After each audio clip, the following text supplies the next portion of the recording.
நலம் காக்கும் ஸ்டாலின் சிறப்பு மருத்துவ முகாமில் மாவட்ட ஆட்சியர் மற்றும் சட்டமன்ற உறுப்பினர் கலந்து கொண்டு ஆய்வு மேற்கொண்டு மருத்துவ நலத்திட்ட உதவிகளை வழங்கினர். திருவண்ணாமலை மாவட்டம் கலசப்பாக்கம் அடுத்த வில்வாரணி அரசினர் மேல்நிலைப் பள்ளியில் நலம் காக்கும் ஸ்டாலின் மருத்துவ முகாம் மாவட்ட சுகாதார அலுவலர் பிரகாஷ் தலைமையில் நடைபெற்றது.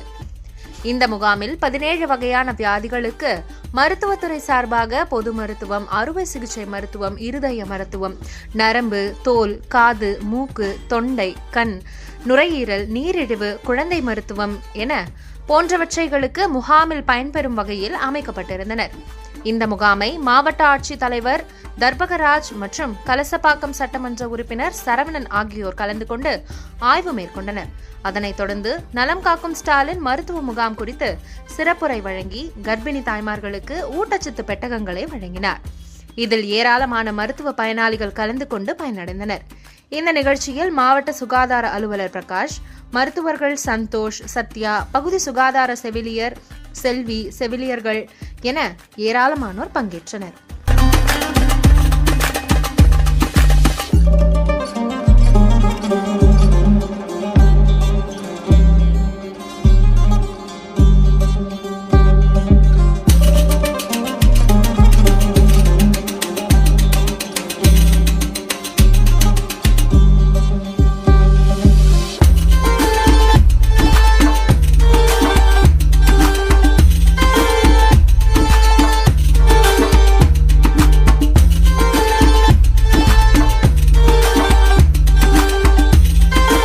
தமிழகத்தில் இதுவரை 2.5 கோடி மக்கள் அந்த மக்களை தேடி மருத்துவம் என்ற திட்டத்தின் மூலம் பயன்பெற்றிருக்கிறார்கள்.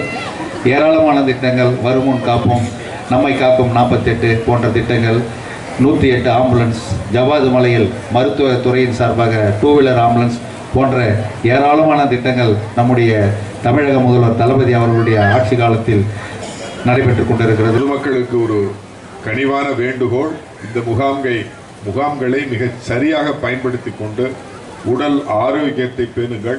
அதன் மூலமாக சமூக ஆரோக்கியம் உறுதி பெறும் என்கிற செய்தி இந்த நேரத்திலே சொல்லிக்கொண்டு முகாம் வெற்றியடைய அனைத்து உதவிகளையும் வழங்கிய அனைத்து துறை சார்ந்த அலுவலர்களுக்கும் நன்றியை தெரிவித்துக் கொண்டு விடைபெறுகிறேன். நன்றி, வணக்கம்.